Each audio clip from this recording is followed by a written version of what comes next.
Welcome back, guys, to episode number 4 of the Levels podcast. I'm here in our office in manufacturing today, not at home in Miami, and Joey is in his usual den looking professional, making me look unprofessional because he's got a nice comfortable back. I wish I was in Florida right now Okay. because we just got smacked with snow this morning. Oh, you know what? Literally, when I walked into the office, he said, "Has Joey been hit with the snow yet?" I was like, "I don't know. I haven't spoken to him today." Yeah, we were supposed to. They were like already closing schools and everything down last night. And I mean, me and Sarah were sitting here. I was like, I don't think anything's going to happen. I was like, it's too warm out right now. I'm like, I don't really see anybody I don't know, see any reason as to why people had to like essentially get called off last night. We woke up this morning, bro, and like, there's no doubt like 6, 7 inches, like heavy, heavy snow. So Mm. whether people Hey, actually have you got it, seen all the storms? Have you seen all the storms in Dubai? no. Oh, well, actually, I Like seen the on Marissa's story underwater, yesterday. man. Yeah, it's wild. People don't understand that. Saif was sending me videos last night, and I was. By the way, guys, we are going live in Dubai right now with AD supplements. Yeah, that's official, right? Product has Everything's good to landed. go. Yeah, product has landed, Nice. I so love it. we are good to go. Hell yeah. Yeah, it's so crazy to see like cuz when it rains out there nobody really realizes like how we have like storm drains and grates and everything for the water. It's like Dubai ain't got nowhere for water to go. So that's just No, flooding the streets. It's nuts. yeah, it's kind of like here when it comes down, it floods a ton, but obviously a lot worse over there. Mhm. So, guys, what we have today is I actually have no idea. Joey's going to drive today because I'm kind of not in the loop with the questions that he's Nice. got. So I'm caught off guard the same. This is good. So this makes everybody know like listen, the man's has no idea what's going to go, so all the questions are going to come right from the dome, nothing prepared. Nothing, forecasted, just right off the dome. So it's cool. We actually got a lot of questions, more so than what I thought. So thank you everybody that actually dropped questions in because I literally we actually had enough in the first like day or two. So we just want to get a couple more, just get a little bit of diversity, which is cool. So we got some business questions, we got some bodybuilding questions. It's all good stuff. So yeah, let's dive in. Let's get it rock and rolling. So listen, bro, first off the hit. All right. This is right off the hit. For a female, this is a female question. This was actually pretty cool. For a female that is looking to start any sort of PED use or taking more on advanced supplementation, for a girl that's never done anything, what do you recommend, and what are also some side effects that women should look for in their first cycle? Get blood work before you start. Yeah, That should be for everybody, male or female. It's always smart to get your bloods done first so you know where your natural baseline is. And then you can also see if you've got any underlying issues before you start. So that would be step number one. Go and get yourself some bloods and go from there. hell Regarding your first step, that's going to be kind of down to, I guess, what you're looking to do with your actual physique and the time frames you've got. yeah. Something very mild. I mean, a SAM like Ostarine at 5 or 10 milligrams. Fully agree. Something pretty mild on that end of things, or even like, I don't know if you want to go even more natural down like the testosterone route or even Toro test or something like that. If you've got naturally low occurring testosterone based on what your blood work is, you might get some difference from that. Mhm. You can push natural supplementation quite far, but probably something like Ostarine is safe. And then if you are actually do have access to and you want to go down the pharmaceutical route, if you can get like 2.5 milligrams of Anavar, you can get, that's what the size used to be, as opposed to these 10, 20 milligrams. Like, just start as low as you possibly can and get the most from the least. Or even something I would use occasionally with females was Proviron Okay. as well at a low dose, because that can just help optimize levels slightly without, causing any potential virilization, which is the main one that females want to be looking for. Mhm. You're going to start to get enlargement of the clitoral area, Mhm. voice deepening, some hairs appearing. Like, that's after you get a little bit down. I mean, some girls get away with it for a long time, but you'll notice you're getting hardening of the face, and usually the voice starts to change slightly. So I would definitely have plenty of recordings of your voice and keep doing that regularly. Maybe, yeah, Just to stay on little top of deep. it. Yeah, I Yeah, mean, you'll see girls who have gone way too far. for And sure. that was the one thing when I was helping a lot of the girls, and why we've made products like Hybrid, which was a natural product that we made for just for females, and the Estro Pro, was to really optimize the hormonal balance for females before they went down that route. You can kind of get the most from the least without disrupting, just optimizing what natural levels could be. So that's where we really stepped into our own. Hmm. Those few products, because we had bikini girls with the brand who really needed looking after, because a lot of the coaches, unfortunately, it's cookie cutter. They're just going to give you a dose of usually Anavar and that's it, you Hmm. know. And it's not usually a starting out low dose. It's like they'll throw you in at 10 milligrams, which some even 20, and that's just obscene, especially if Yeah, you're doing something like bikini. Just not needed at all. You can go a long way in bikini natural. You for really sure. can, but you've got to be with a coach who really understands nutrition. Yeah, That's where a lot of the gaps are, whether it comes to male or female. You can go a long way naturally, but you've got to understand nutrition. Prepping people on anabolics is completely different to prepping people without the use of exogenous hormones. It's going that's to be fine. completely nutrient requirements, and Yeah. that's why I actually started prepping just natural athletes. And it was kind of more fun for me because you just don't have all the added luxuries of the pharmacokinetics, pharmaceuticals to play with, because they can mask a lot of, you know, mistakes you can make with nutrition. Oh yeah. With if you're a male, female, you can like males especially, you can drop down your dietary fat pretty much to zero. If you use anabolics, because your hormones are going to be synthetically replaced. Hmm. To an extent. Females are always going to need some dietary fat in their diet, regardless. But guys, you can tend to drop down pretty low, and that's what you'll see as well with a lot of the coaches. They'll prep males and females the same, and no, just no. Totally two What different about worlds. what do you do with your girls, Joey? I don't know. I was actually going to say I think it's a really cool thing. Like I actually recommend women because this is even for me because there's a lot of women in the industry now that want to go into more of an aggressive, I feel like, use where like Anavar to them is just like second nature. It's like Anavar to them is their first step. They never even would look into like doing other small things. And I like Austrian as a SARM big time. That's one of the things that I almost recommend a lot of times for girls to just almost start on Austrian just to see how they feel, how they react, how things go.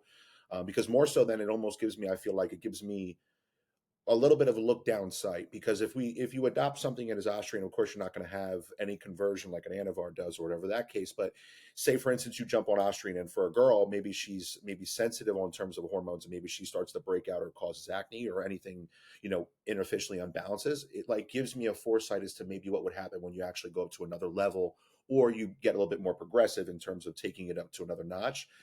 So I always like going more so on a natural route. And, even for a lot of my younger competitors, because I do have a lot of young people, I have a lot of people that it's their first show, you know 19, 20, 23, 24, like all in this younger crowd. I do have a lot of people, so this is more so when I with me coaching them, guys and girls, this is more so an investment. So I like to always approach it one step at a time.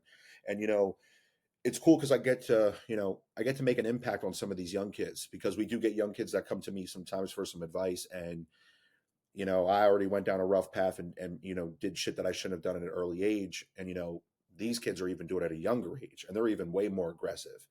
So if I can take people at an initial step and I can take them piece by piece, oh, it's always going to be like Toro tests is all day. Whether it was, whether I'm with AD or never was the case, it's, I haven't really ever seen a product that's really, very makes a big impact on blood work. Like that's the huge thing. So I would always implement that across the board. And women, I do it mainstream for Toro tests and Estro Pro big time. Um, but I would say 100%, man. I would honestly put girls right in the mix with Austrian, 1,000%. I've said it always at all good times because I love Austrian as a product. I love it compared to like the other different SARM categories is what there is, but I just love the properties of what it does. And to me, it's like that's the most ultimate safe thing that you can do as a female, that you mitigate any sort of hormonal, influctuation or any sort of side effects in reality. Yeah, and again, if you get the blood work done, you might some females definitely have imbalances naturally. Just from the You start. know, probably before I was taking anything, just because of the external factors and the environment that would come in. So maybe a couple of milligrams of exogenous testosterone might come in, or exogenous progesterone, for example. I mean, I worked with couple of females who were older and going through menopause, and it went to, okay, we'll go to the doctor, and it was a case of using exogenous progesterone and a little bit of testosterone just to get them back in balance. So it's like you need the blood work there just to be able to, see, because you might have something that's not at a good level to start with, that just getting back to a baseline, you're going to get results. So Yeah, you yeah. might not need to get that next step. Mhm. Now, do you recommend? Is there certain things that you think women should check more so than men? Like if a woman goes and gets like blood work done, should she get? Sometimes it's just a basic panel of like estradiol. Do you think she should go a little bit more complex and check all of her hormones We at got once? to get all types of estrogen, obviously the testosterone, progesterone, prolactin, Hmm. all the main ones. DHEA as well, potentially. Sometimes pregnenolone can be used. It's just get as much in depth as you can, especially when you're starting, because you want to know where your baseline is.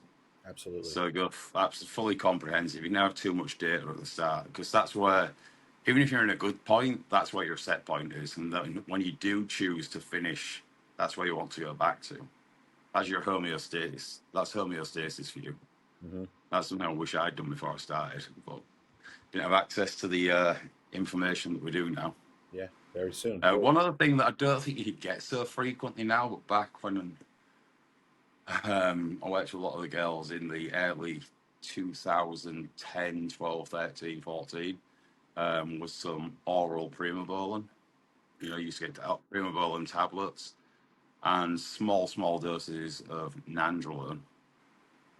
They used to do 50 milligram vials specifically for females, and small amounts I used small amounts with females who had competed in more like women's physique bodybuilding. Well, it's not bodybuilding because women's physique weren't around back then. Mhm. Because females actually, when they're pregnant, do produce small amounts of nandrolone naturally. That's wild. So it's a hormone that actually, they do expose themselves to naturally at some points. So there's a few options on the table. Depends really where you want to go with things, and but always start out with the minimum effective dose. So, That goes with males or females. Start really small, like as small as humanly possible. When the last time I had some girls, I was at like the Olympia level. I was actually getting made in the pharmacy 2 milligram Anabar tablets. which is a saint, man. It's a blessing for You know, female. so it's like, okay, we can take from two, and then if we want to go increase the dosage, we can go to four and take 2 milligrams twice a day. Hmm. Then you can maybe milk that for 1 or 2 seasons. Then you work your way up, and you get 2.5 maybe, make your way up to five. Like really baby step them and get a couple of years out before you even get close, Hmm. to pushing that 10 where most people start. Correct. So here's another one outside. I mean, it's in a little bit in the bodybuilding world, so it's kind of ties together. So what is some of the things, or one of the things that you, as a main focus, that you could either could you either recommend or highlight about what you learned in business? So one key factor in business that you've learned that you continuously carry on. The big reminder for me last year, and this was one of my strengths, and actually it's been one of my strengths, and you might see it as a bit of a weakness, but it was always to trust my gut instinct. My gut instinct is I like that. always right. And last year I went against it a good few times. I brought a lot of external people into the business because I just didn't trust my own judgment on certain things. I was like, no, bring other people in who have got certain experiences. And it's actually something the guy who brought me into business told me as well. Like he made the same mistake. He was launching a hugely successful, like multi-millionaire, and he wanted to launch a female brand, and he brought in some executives and spent nearly 1 million. Well, he spent over $1 million. So I'm thinking pounds, but it was dollars, over $1 million on all these marketing specialists to launch female brand, and it completely crashed and failed. Then when he did it later on the year after and followed his gut instincts, it was 10 million in the first 18 months. So it's just like trust your gut instinct. If Yeah. something doesn't feel right, then don't go ahead with it. If somebody doesn't feel right, don't bring them in. It's like just always trust your gut. And sometimes it's difficult. It's a very difficult decision. Mhm. Sometimes it's not easy, but you have to back yourself and be ease with your own decisions. And last year it hurt the business a lot, and it hurt a lot of my staff as well, because that was a repercussions of me going against my gut, and it's something I'll never do again. It's something I never used to do. I was a one-man band, and I was very forthright, and it was my way or the highway. And I used to get kickback at certain points. I know you actually used to give me kickback indirectly when it's like you always used to say samples and things like that. It's like, no, we ain't doing fucking samples. We ain't doing them. Mhm. It's like, well, it's like other people are doing it. Well, give me a valid reason why we should do this, and don't answer it just because others do it. And then you would find a lot of time like people were like, exactly. So you're just copying. Yeah. Whatever direction most people are going in, I want to go in the opposite direction. It's something that you've seen these last few months as well. We've gone in the opposite direction, and we're going to continue to do with some of the things we've got coming up, Mhm. and that's going to end up being a core strength for the brand. Yeah. Being completely different. Hmm. Yeah. I was going to say, that almost ties into kind of what I was going to roll with. I was going to say, like, if I had to like kind of lay down one thing in terms of business, like I would say becoming adaptive, always evolving, I would say is something like it's a huge point in business. For what like whatever has happened or whatever. I mean, we watch the supplement industry and the fitness industry change every year. People might not see it as much as we so do, but it has completely changed. There was a moment in time in this fitness industry where the label of the product was always the biggest thing. Whatever that label said was the biggest turnaround. Like, I remember looking at like the muscle tech protein where it's at 110% like muscle mass increase. Like, to me, that was a driver. Now the supplement game, it's like now people are more educated. People are turning around the bottles and looking through ingredients and looking to see what's on it. So it's also ever evolving. And like even now, like, one of the things I think us being fortunate of being, a very different company in terms of the products we release, the backing of the products and everything. It's like we become different.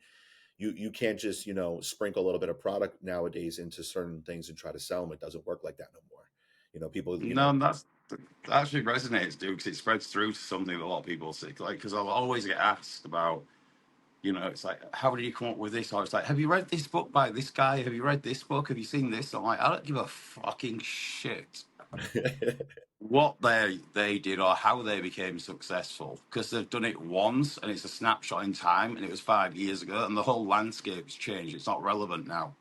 I don't Yes. give a shit. So what, they got big on the internet when it blew up like 5 years ago, or they got Mhm. big on this social media platform, or doing X, Y, and Z. Guess what? It ain't relevant anymore, because I find people and they get so like lost in everything oh well, this guy did this and this guy did this and that worked then. I'm like, yeah. I'm like, who gives a shit? I mean, it's going to work for you. It's a different Mhm. landscape. The business landscape changes completely. So when you say about evolving and being adaptive, it's like I purposely got my way to not look at any of that bullshit. Like, Yeah. congratulations, that being bullshit. Someone's been successful, they've done a great job, awesome, good for them. But it doesn't mean it's going to be replicatable. Correct. Yep. It's like almost like everybody tries to follow suit and replicate what somebody else does because of the success of that person. But people are Yeah. misleading and misguided. It's the fact it's like, no, they did something that wasn't there or didn't exist. It's like that's why they're successful. It's because they're different. We see it all the time, and we see a lot of people in the industry try to either copy or release something or do something, and it becomes a standard. It's like, I always use Mhm. the difference of like, the 6 grams of citrulline malate and like 3.5 grams of beta alanine for products. And it's just like, because Bucked Up landed it and did it and crushed it and they have set their own path, it's like people try to get close and replicate a product to try to mimic it. And no matter, even if you make the same thing, same ingredients, you won't do what they're doing. You can't. Well, It's you see already now, dude, take the prime example on social media. Like, look at Sam Sulek. prime, prime example. Landed it. Now everyone's making that type of content. Guess what? You ain't going to be another Sam. Sorry. Nope. Nope. That's it. You need find something else, do something else. You Mhm. can't replicate what that guy has just done. And we hadn't actually discussed him, by the way. Surprisingly, no one's actually brought him up. So yeah. I know, because he's like, I feel like that man's created essentially. I mean, he's created his own lane. Like it's, you have people that have. I think it's remarkable. You have people that spend thousands, and we know, bro, because just with video and content, and hiring people to do and everything. It's an investment. It's a very big money investment, and to think like somebody can just take their camera, they can put it in the side of their car, and they can just almost like a live diary, can go Yeah. through their life and literally like created he's I don't know anybody that's blown up as fast as him and continues to keep escalating, in my opinion. No, there's That's him and only like maybe Liver King and him were on the same yeah, trajectory for speed. Yeah, he was that's what Liver King did. yeah, But it's like good luck to him. I have so much like time and respect for him because it's like it's not easy what he does. Everyone's like, oh, he just puts a camera. You sit there and like talk. You do 45-minute videos or however long they are every single day. yeah, He uploads every day. That's a full-time job. I mean, we can't hardly get some people to do a fucking post on Instagram, let alone like do a 45-minute video every every day. day. Yeah. You know, continuously for years, and managed to ignore all the bullshit and stay in his own lane. So good luck to him. I hope he stays as he is and is hugely successful for years to come. Good kid. Hmm. Seems to be a really good kid. All right, here's the next one for you. So I got a guy here for me. If currently taking any sort of high blood pressure medication, or if so, of if not if so, if my blood pressure is high currently, would you still recommend testosterone as an exogenous product to take? God, I probably need a bit more background on why his blood pressure elevated. That's what I was even going to say. What's the rest of his environment like? Is he carrying a lot of excess weight? Like, what else is going on? So I wouldn't feel right in saying yes or no to that without knowing a little bit more. To be honest, There you go. So, bro, that now the fact that you're listening to this, it's like now you have to drop me another question. You have to let me know your background so then we can answer that. I'll send over his labs if he's comfortable doing that. There you go. Absolutely. There you go. Because you don't know what's causing the blood pressure. It could be a whole host of things. There Hmm. might be an underlying issue that's testosterone wouldn't affect too much, but again, it's taking some, and then it's taking how much is he talking about.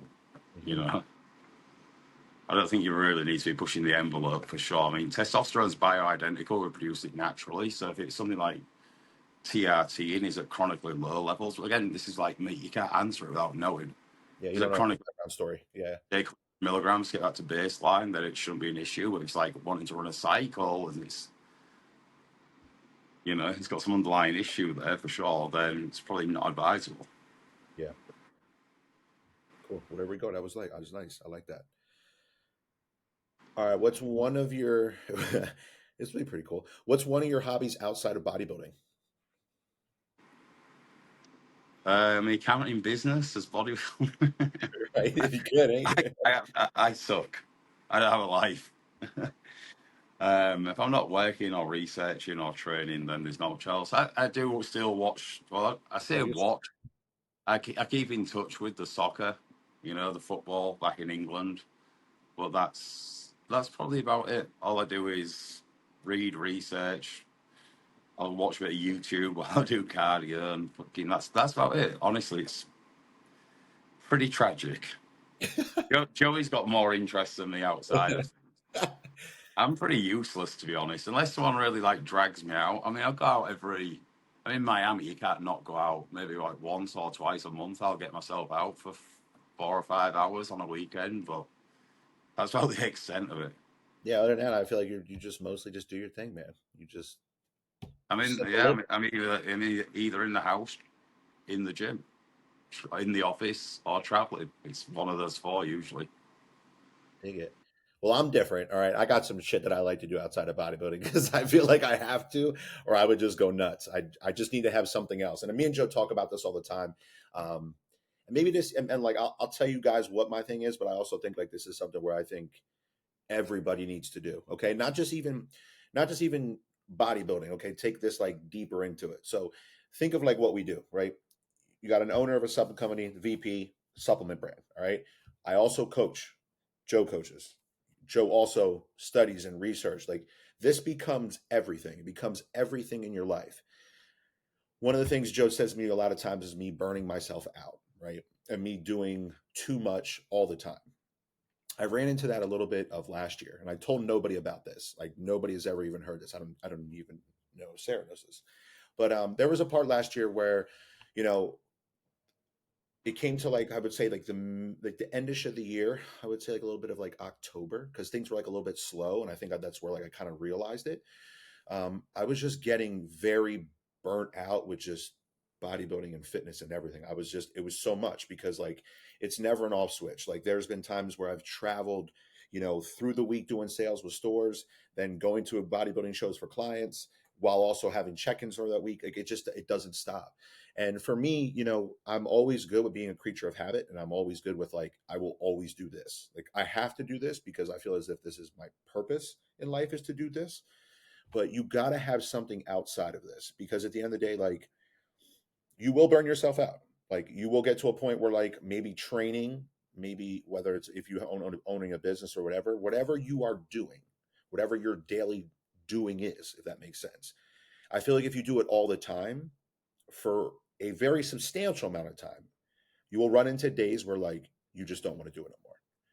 So, I've learned a lot where, either I'm trying to we have to overall in this world we have to please everybody. You're having to either please a customer or you're having to please a client.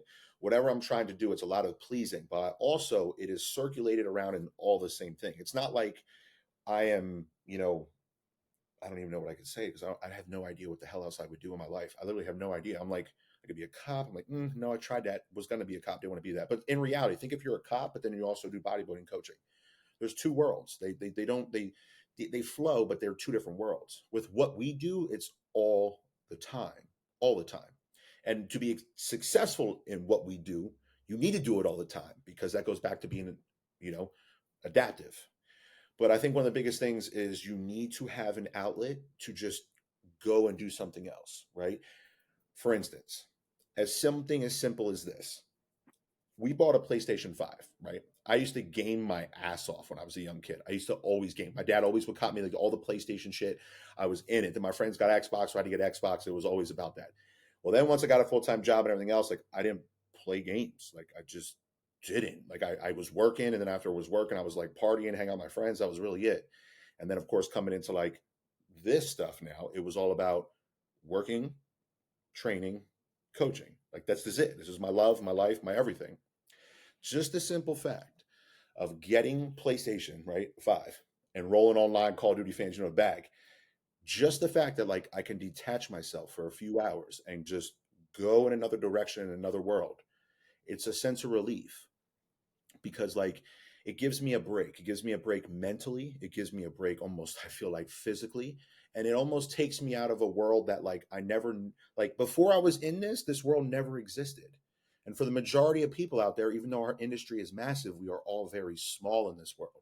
So there is things outside of this world that like I feel like people mislead that or misunderstand that once they're in this because it's this. So like I feel like one of the things, of course, everybody out there, y'all need to do is like you need to find either a hobby, an outlet, or something to detach yourself a little bit away. Because honestly, I feel as if you are always taxed and always burn out and always like on that slow mo or you're cloudy minded, like whatever you're trying to do isn't going to get done. Your ambition isn't going to be as high, which in turn, your success rate isn't going to be as high. So, like, in overall, what Joe says, you burning yourself out, it's over. Everything crumbles. Your lack of attention to clients crumble. Your dedication to the brand crumbles. The dedication to yourself to be better. Everything crumbles because of just the overworkingness and, never detaching. So, even though I haven't done my hobbies, last year I took some time to actually just detach, whether that was going away for just a day. Like Sarah's got a lake house, and sometimes for me it's hard as shit. And sometimes for me, I tell Joe all the time because I have a hard problem, like, I have a hard time like detaching and like just going away in the middle of nowhere for a day. And just like sometimes I don't even have service, but like just let my phone in the house, whether we're taking the dogs down to the lake, we're on a boat or whatever we're doing. It's just so nice to just detach because then all of a sudden Sundays come, plans are in. It's like I'm fired up. I'm in it. I felt like I've been away for so long, so now I'm hungry for it all again, even though it's just one day. So y'all need to all take this for example and take it away because sometimes Joe doesn't realize it, but like Joe burns himself out too. He's got a lot riding on it. He's creating a brand. He's outsourcing our products. Where are you at right now, Joe? In manufacturing, right? You know what I'm saying? So it's constant all the time. So I just feel as if you definitely need an outlet. You need just a little bit of something to step away.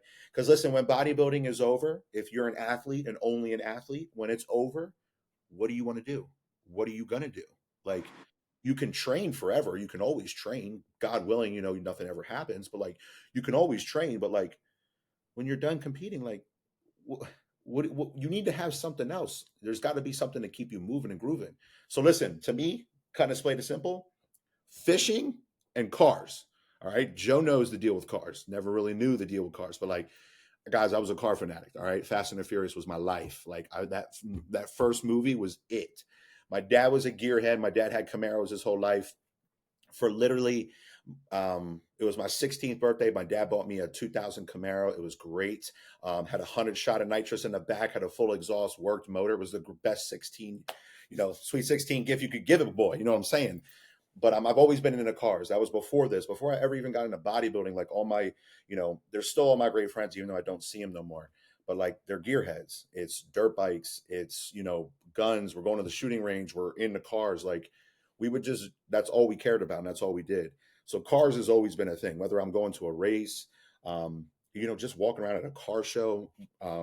My next goal is I want to buy my first supercar. It will happen at some point. Just so you know what, I can go on my Sunday cruises like I used to back in the day. I could just detach and go away. And then, of course, on the fishing side, I love fishing. Always fished my entire life. When I used to go down to see my mom in Florida, my stepdad, I would go fishing nonstop with him. My dad would take me fishing. I always was all about it. It's something for me where like a lot of times I don't have patience. Like I need shit to happen right away. So like I don't have patience, but it is also one of those things where like it's very comforting and just detaching when like I'm doing something as sort of just basic fishing. So even though I haven't gone fishing, that's my shit. Cars is my shit. That's like my outside stuff, of course, when I don't have this going on. But yeah, get yourself a hobby for sure. So Joe's got to get himself a hobby, which he does, because we did agree we got to go to see a legit live soccer game because Joe rants and raves about it. I've seen videos, but I've never experienced it. I've only experienced like an NFL game when I went to see the Steelers play Falcons. So Actually, I treated myself when I was feeling really, really crap when I came back from Dubai and bought myself a ticket to go and watch Miami oh shit, there you go. next Tuesday because Messi and Suarez are there. So I'm like, I'm going to get a chance to see Messi play in his career again. So I'm like, I'm going to that week today, actually. So Oh shit, there you go. Hell yeah. before I Where's come back, where they yeah, playing at? Is there a soccer stadium right down by you? Fort Lauderdale, yeah. Oh, okay, okay. And Miami play their home games, so Nice. it just reminded me. Bro, you got some, you got hobbies. You just Yeah, I don't was gonna tap. say my only version of going fishing is going ordering from Instacart or Uber Eats. Like mine, instant gratification when it comes to fishing. I could not deal with that. Just give me it to eat and I'm good. You're good. You ain't trying to work for it. You ain't trying to sit there and earn that. Nope. Just give it No. to me. Oh man. Okay, here's a good one. I had to throw this in because like I feel like it's cool. It's something for us to go over. Because it's an opinion. Who's your top three in the Arnold Classic this year in bodybuilding? God, I think And you're. and who you think is gonna win?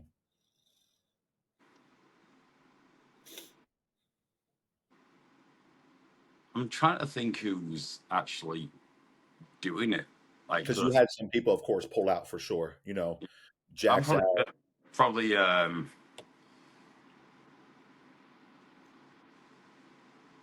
Because there was even a one, point where one and two is hard. One and two is hard.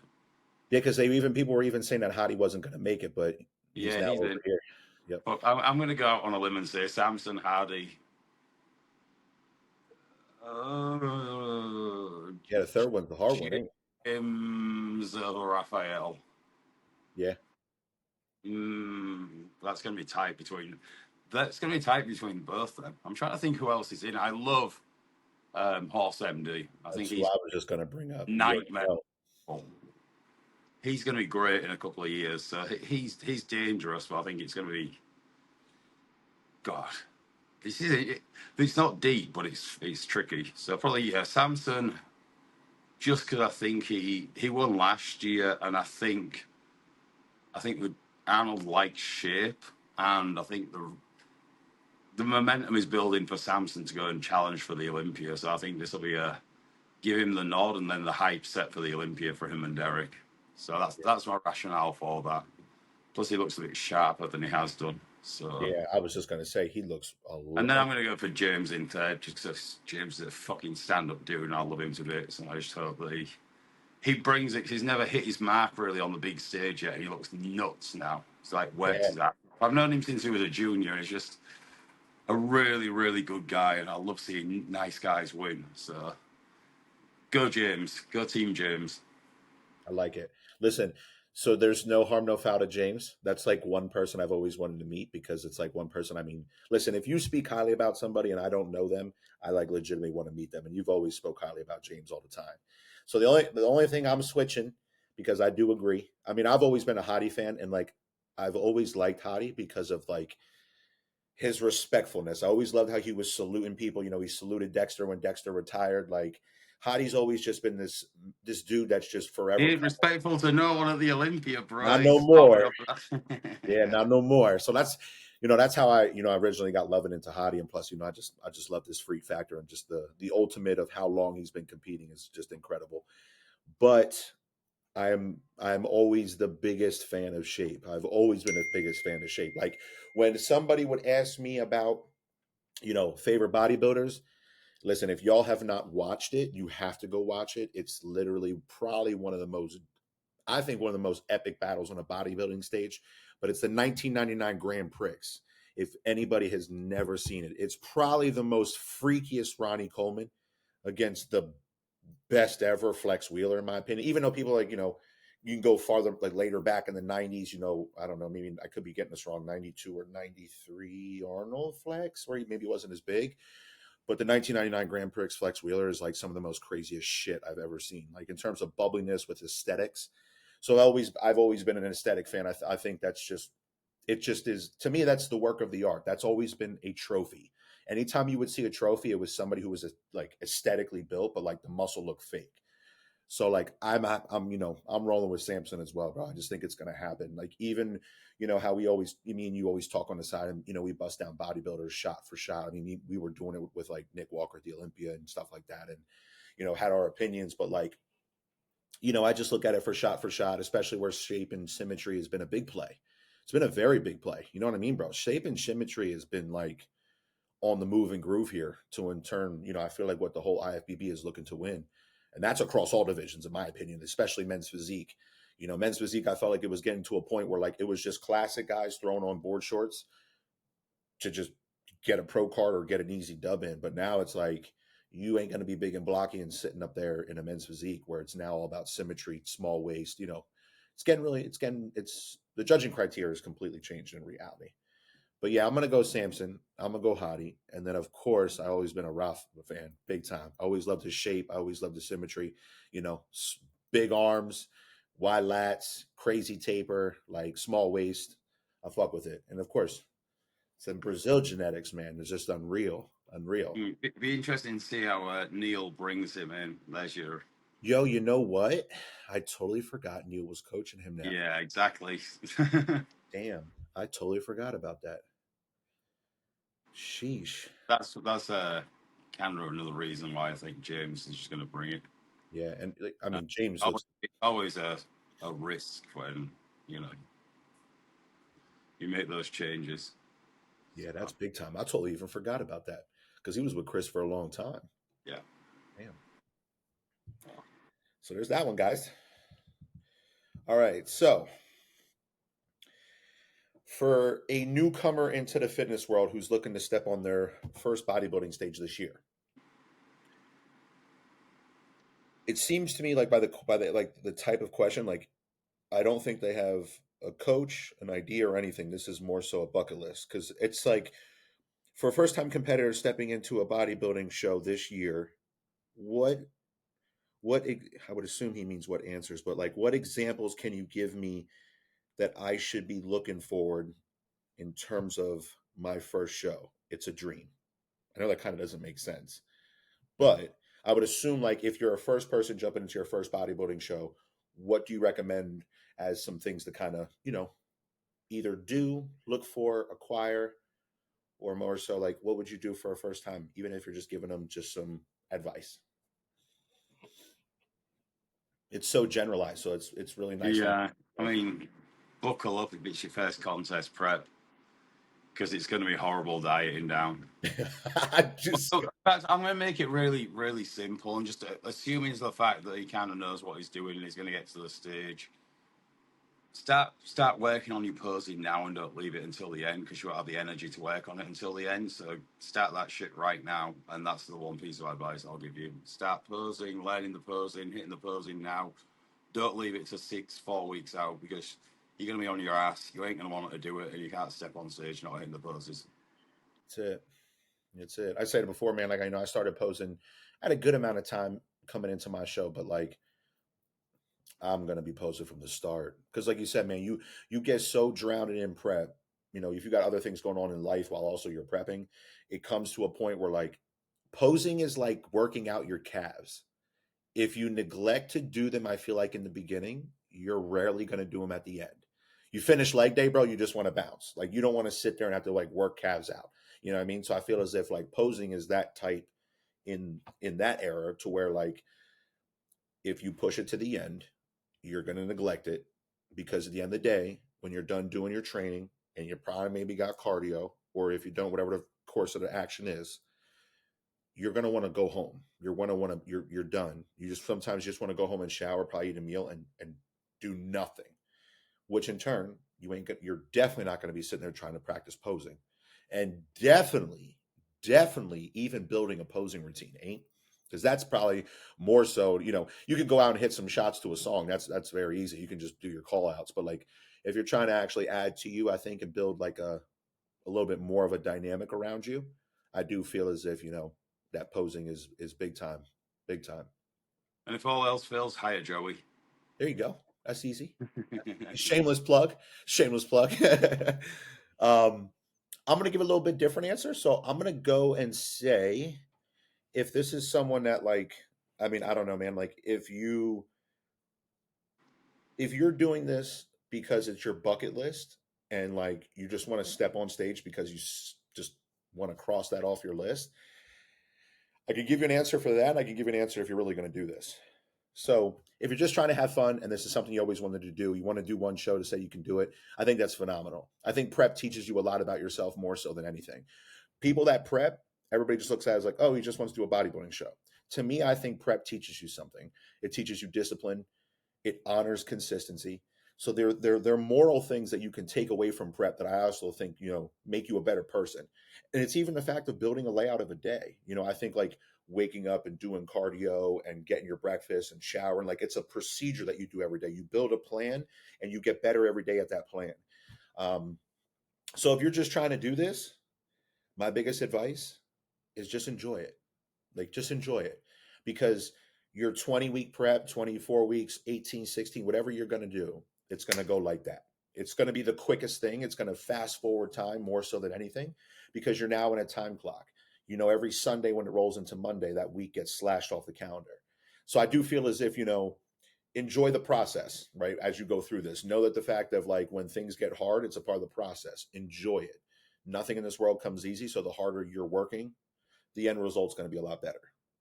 Now, if you're somebody who's really trying to do this and like this is something like you're avidly trying to pursue, like you want to go be a pro athlete, you want to have a pro career, blah, blah, blah, blah, or hey, listen, you want to go turn pro to help build yourself as a coach or build yourself as, as an athlete, great.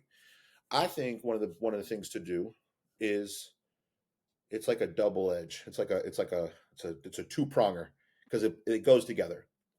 I would say hire a coach who literally is very knowledgeable, as well as you can have a good relationship with that coach. Because at the end of the day, you got to be coachable. That's the two prong, right? So it's grab a coach, but be coachable, right? Because if you're going to hire a coach, then you need to listen to the coach. It's not a, you shouldn't have to pay somebody and then battle them back and forth on what you're doing. Okay, that I never understand. I don't get that. But why I say hire a coach is because, and I can speak from an example. Hiring a coach, you don't understand how much of a progress or progression you can get with somebody who is on you, relationships good, and you're doing this every day. I did my own coaching for 2 years or whatever, right? I did some fucked up shit, hurt myself like a little bit in the long run just because of overanalyzing myself. So me coaching myself, I don't really like it. Especially even coming into a show, it's like I don't like it. Me getting coached by Joe, it's the best thing in the world, in my opinion. And I'm a coach, and I coach almost 50 people, right? And literally, I can promise you, me being coached by somebody has taken my progression and has done way more than what I probably could do with myself. Yeah, I can write myself a training plan and I can train intense in the gym and everything else. But for somebody to monitor me, program my nutrition, do my check ins, and just I sit in the passenger seat, I don't have to drive the car. That to me is the best. And to be honest, I would probably not ever, no, I shouldn't say probably not. I would never be my best if I coach myself. And I know that. And I 100%, I can swallow that and I can understand that. Whether I can turn somebody else pro, cool.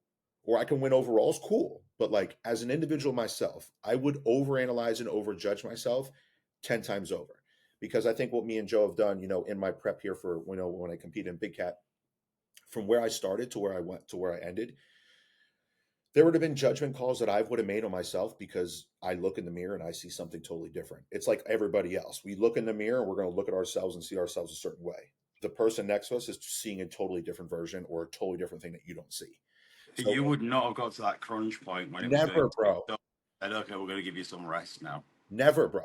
Never. You would have pushed harder. Because listen, I'm going to be the first one to tell everybody this. I was bitching to Joe. Bitching, all right? Because I was like, listen, bro, I need my fucking glutes peeled. If my glutes are not peeled, we're not winning the show. And I was just on his ass because, like, I just had loose skin, underneath my glutes and my hams, my back. In my first show, my back came in crazy in my first show right away. Like, it didn't make sense. And my front sucked until I got closer. My front, I felt like when me and Joe were there, like my front was money. I had no fat on my front, but my lower back was just not coming in. And my sides like were good, but I still had that like, that film, that type of shit on the sides. And, at that point in time, when I was like buried, man, like, and people don't even know and will ever see, but like we go to that lake house. I was doing my cardio in rainstorms. Like I know that's kind of fucking foreign. I know people think you're crazy, but like I walked around with an umbrella and walked around the mountain and going up the hill and walking down the hill. And I would just put my headphones on. I got my timer. I'm good. I've been doing the rain. I did exactly what I had to do. But during that shit period when I was in hell, I still didn't like the way I looked. I still thought I was fat. I would have fucking pushed way overboard. I probably would have ate no food. And yeah, I probably would have maybe threw some more fucking drugs in, or I would have probably dosed shit higher just because what I was looking in the mirror wasn't what what was there. And that's why I was able to win a damn show, is because one, I was coachable. I listened to the fucking plan. Like, listen to the plan. All right. Not when, you gotta you just take a step back. Me and Joe talk about this shit all the time. Because people that are coaches, I know being a coach is a coach, and I know you got to hold that level, or you got to feel like you got to hold that standard is because you're a coach. But listen, just fucking take a shot, man. Like, who cares what you think or like how many accolades you have, or like you're the goat's goat, like whatever you think. Just take a passenger seat, let somebody else drive the car, because I promise you, that final look you probably would never ever gonna achieve by yourself, because we just overjudge ourselves. That's absolutely. So yeah, man, I would say like, get yourself a good coach. If you really want to do this, get yourself a good coach, because this sport, it will be long term for some people. For most, it's not a long term sport. We're not we push shit unhealthy while also trying to be healthy and everything else. But this isn't a long term sport. I mean, this isn't. you know, I feel like people can, well, fuck, let's compare it to golf. Like you could golf for however old, like however like the longevity in that body takes you. You're not busting down and winning shows and being a heavy pro athlete like in your 50s. You're not. These genetic gifts like Dexter and shit who rock it in their 40s, and Sean Roden who smashed his Olympia win like in his 40s, like that's a dime a dozen. For us, this is a short-term sport. So I feel as if get yourself somebody you jive with, get somebody that's creditable. As everything goes good, that coach invests in you, you invest in that person. You have no idea where you can go. You have no idea. I promise you that. You have no idea, because there's people that I've seen that I've coached that like they turned the hell out like I never even thought they would, and like even continue, like some of these guys and girls like have done just crazy shit, and the way they grow is wild. And I've watched other people, like other coaches clients, and like what they do with some of these athletes in a matter of time. And listen, like I said, in a short-lived sport, you need to maximize the most that you possibly can out of it, for sure, for sure, for sure. I'm not going to ramble no more, but that's my shit. That's my little dabble in. So here's something for you, bro. Hold on, where did I seen it down here? Because this one's good. What's a goal for your 2024 that you have set for yourself?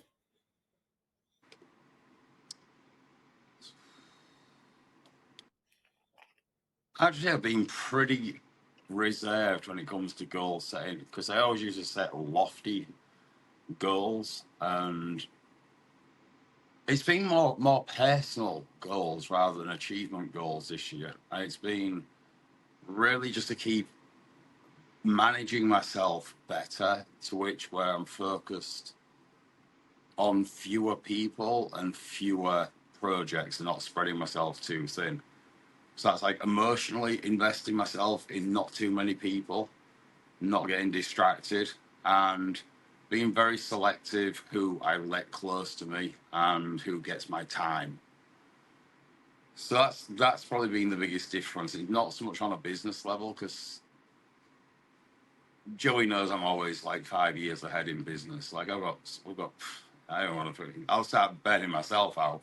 We've got stuff like literally like years down. I mean, I'll be able to talk to you soon about some of the regenerative medicine field that I'm involved in. I I can't have wait. been for quite a while, and then what we're going to be doing in the medical industry and things through to peptides and gene therapy and all that stuff. Like that's been going on for like the last quite a while, and that's like we've got stuff in so many different avenues. Mm-hmm. So now I know all that's there and it's coming. So I've just got to really make sure that I'm giving myself the bandwidth that I need. I'm giving the right people the bandwidth that I need. Like because now I speak to very few people. Like I don't really speak to many of the athletes anymore. Sarah's the athlete manager; she takes care of everything. Very few people have access to me. A lot of people might message me and think I'm rude because I don't get a reply. It's like I I just really dial back, Yeah. because I've got to concentrate on the people that are really important and that have invested a lot in me that I've got to make sure that they're taken care of first. So my goals are just continue that, and then on a personal level, maybe get a little bit of a personal life, away, get a hobby, There you go. or maybe you don't know, meet someone to share all this with because it's kind of, it's not many people to talk to when it comes to like the personal stuff, and I've got very few people in my life that I can truly talk to about anything. Yeah. So most of my stuff is on the personal level this year, to be honest, and just making sure that I'm in a good place and putting my time and attentions in the right place, and everything else will take care of itself because I back myself 100% to come through most situations now. I like that, bro. That's it's different.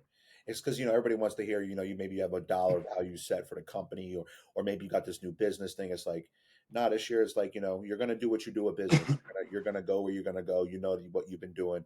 I feel as ever since there's things that we got going in Dubai. There's things that are going on in the UK.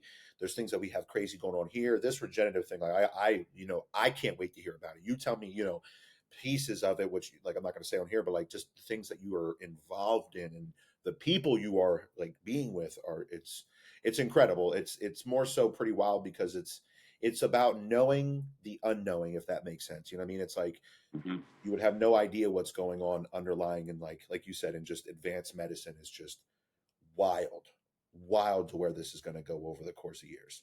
So I'm even excited about it. But it's cool, brother. You're working on yourself personally. You know what I mean? Just personal W's instead of business, because of course everyone wants to hear about, business, business, business. But it's Yeah. good. But if I'm good, the business is good. That's the takeaway right there. You know, that's pretty much it. I've got a lot of people who rely on me now, and more so, and more so. And when you have that responsibility on your head, it's very selfish not to, you know, put your time in the place that they need it to be. You know, I've got a bunch of staff who rely on my decisions to pay paychecks. I've Absolutely. got a bunch of people who've given me a lot of responsibility and placed a lot of trust in me to make certain things happen in business. So none of that is going to be successful or come to fruition, or no one's going to be taken care of if my attention's not fully focused on the right people and in the right places. That's it. I guess for my sake, um, I do have a business one, of course. I think once you like are involved in business or own a business, I feel like there will always be goals in business, of course. And it's not just second nature, or it's remotely essentially, I guess you could, it's common sense. You want to do better every year. Like, that's always the thing. Like I tell Joe like about what my ideas and things that I have for like the store and stuff, and like, you know, just like how I want to advance us and take us in a different direction of where our supplement store that we have here is going on, and like what I want to, where my accolades are for being a coach, and where I want to see myself personally. So, I mean, like from a personal standpoint, I want to be, I guess I don't know how to even say this. I was going to say like being on top of my finances, but it's like it's not really being on top of my finances. It's like I just want to be a little bit more organized, if that makes sense. I just want to be more organized because like I feel as if, at one point, I was really good because I only had like one thing going on, right? Like, when I was just a sales rep here at AD, that was my only thing. That was my only job. Like I coached a couple people, I think like 5 or 6 people, like when I was getting started, but like in reality, this was my only job. So like it wasn't really, it wasn't hard. Like I had my customer file, I had my calendar, everything was good. It was repetitive. Well, now it's like there's never ending work here at AD. There's never ending work, and like there's never ending work in my store, and there's never ending work essentially with coaching, because you can be better and do more no matter where you are. Like we could do AD all day, every day. You could be more I'm important than. I'm just going to interject there because there's a learning point here. So in like another couple of years, you're going to be saying the same shit that I just said. Because what you are still learning, my Yeah. young protege, is that you need to take care of you and you be in a good place for the rest of that to all work. Because you know how much shit I have going on, and Yeah. I'm generally on top and I don't really miss a beat. Mhm. So it's like if you're not good yourself, then that's when things will start to slip or you'll miss things, and then you'll beat yourself up because you missed something, and it's a spiral. So you wanting to get more organized is going to always come back to you making sure that you're in a good spot and you have time for yourself, and that those boxes are all being ticked, because it all goes tits up otherwise. Just Yeah. speaking from experience. Yeah, bro. Because like, listen, you tell me all the time about burning myself out. So I mean, if I burn myself out, then it falls. Like what Hmm. all the things that I do, I mean, you tell me all the time. You say it all the time. Like, listen, dude, I cannot have you burnt out. There's a lot of things that you're going to be doing here at AD. You're supposed to be, you're moving up. Like Yeah, how many times do I tell you take a day off, go fuck off somewhere, do something, like go away, like a no one. lot, Exactly. a lot. And like that's why like I said this, in the middle of the podcast with me being like, finding an outlet. And like I said, like I have hobbies, but like, did I fish at all last year? Not one bit. Did I go to any type of car events? Not one bit. We tried to go to car event. Guess what? I was late. Didn't end up seeing anything. So it's like I am a component of it. It's like I do have hobbies, but it is. It's almost like I guess the organization could even be like almost like I just don't want to fucking admit it, but like I do. I have to get better at like taking some time for myself. I really do, because then they're just it just one day revolves after another. Like we talk about all the time. It's like some of these work days, like they don't even exist. Like Monday doesn't even exist to me. It's like you get up, it's nonstop, and all of a sudden it's like, fuck, it's 6 o'clock. I got to go train, and then I go train, and I come back home, and then I eat, and I feed the dog, and then all of a sudden, like I chill here with Sarah a little bit if she's here, and if not, it's like I take a shower, and I come in, and I'm working again, and it just the day's gone. So it just flies, man. But yeah, I gotta get a lot better. That should be that's the goal. My organization ties into all of it, taking more time, doing all that fun stuff, but just being a little bit more organized with things that I do, just so I have, you know, more things in order. But it's also good for me because like I need to get more organized, but the organization to me will help because I will just be a little bit or be that much better at being ahead, which was something that I've learned from you. I don't want to like kind of carry this along or stretch this, but like, you've always taught me to be like thinking ahead. That's always a thing that you've like kind of always like showcased to me, just because of like whether it's forecasting a product or whether it's like, thinking ahead from a marketing's perspective, or like, hey man, listen, like, yeah, what I'm doing here, you're not seeing anything, but like in 2 years, like when this happens, like we're there. So it's the long-term plan. And that's why I think that's one of my positives is what I developed here in 2023 is my level of my level of thinking has changed. My level of like, I guess business has changed in terms of that. So that's always been a thing for me. But yeah, I would say the organization shit and all that fun stuff is definitely a big personal business. I just want to be better. Like I'm gonna set up. If you're one of Joey's clients, be prepared because your check-ins are going to change. I'm going to force that upon him. Yes, that was definitely that was definitely talked about. Yeah, because I mean, guys, this is a perfect example. Like, I mean, this is what this podcast is about. Being honest, showing you what's up, giving you and preparing you guys. I haven't had a Sunday in over 4 years. I haven't. I don't. I don't have Sundays. Sundays are essentially my Mondays. I don't have weekends. It's caused problems. It's definitely caused problems in my personal life as well because I just don't. And before I was involved in certain things that I am now, whether that's business or even my relationship. I could work. I could work all through Saturdays. Take some Saturday off. Cool. I'd work a half a Sunday because I was working all the weekend. Well, it can't work like that no more. I'm getting more clients. I'm getting, my RMP team is growing. I'm getting to work with more people, which is a fucking blessing. Um, but it's also one of those things too, AD is being, it's bigger. I have a bigger role here. So I have to play multiple ports, you know what I mean? So with me never having a Sunday, because usually Sundays I work on clients 24/7. I try to get up as early as I possibly can.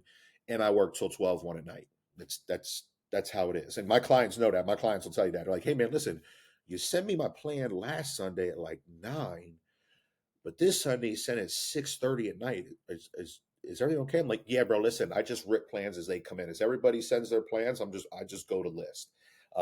That's just how I've always worked. But yeah, we and Joe have been talking about like trying to, free up some time for me on the weekends, to a point where like my weekends aren't gone. So we're looking at, whether I wake up, maybe a little bit earlier, or I just build a little bit different morning routine and take care of a couple clients, like maybe Monday and Tuesday and Wednesday. And that has nothing to do with like how the coaching of that client goes. It's just your check-in day is just changed. So like your week is Yeah, different. you're still checking in once a week. It's just Yeah, bro. better time allocation. I talk a lot about critical path analysis because it's stuff we do on projects a lot. It's stuff that I run through pretty much everything. So it's like, well, how do I get 2 hours, 3 hours of education every day, reading or whatever it is? Because I try and do it every day. How do I get it? Well, how do I do cardio? Like, well, people say, why are you doing 45 minutes cardio every day in the morning and the same at night? And I've done that for 10 years plus. I can do two things at once. I can do those two at once. I can be on a cross trainer. I can listen to something. I can have an audio book on. Mhm. You know, it's like I can do those both at once. Like, how can I use my time more efficiently? It's like I was talking to Joey about like what his morning routine is and like when he's making calls to customers. There's no chance like you are doing on the phone non-stop from, you know, 9 a.m. till like 3 o'clock in the afternoon. Mhm. Like you have gaps when you're not talking to. You got things like you got slider planning here, slider planning here. That first half an hour that you're having breakfast, slide two plans in there and do it then. It's like if you knock 5 plans out a day, then you've halved your workload on the weekend. Correct. You know, it's just being smarter, and the busier you get, and the more projects you have spinning. This is for anything you have in life. You have more responsibilities, children, hobbies, whatever it may be. You need to be smarter at where you allocate your time, Mhm. or how you split your time, divide your time. It's you just need to be smarter. Work smarter, not harder. There you go. Longevity. That's it. Plus, I've got to make sure Sarah gets some more time with Joey, or else she's going to kick my ass. Oh shit. Well, listen. It's a minute. It's an hour and five. We actually covered a few questions, but actually gave some really in depth stuff. So we spent some time. So I thought it was good. This is a good little session to cut it. We'll end today for episode 4 on the Q&A. Yeah, and we'll be together in 2 weeks. That's it. Can you believe it's already going to be March 1st, bro? I know. Hey, you need to get the drinks machine sent to you, right? Yes, See they what got to come to my house. from here this week. Yep. Up to you. See, business stuff on here. I meant to ask you earlier on.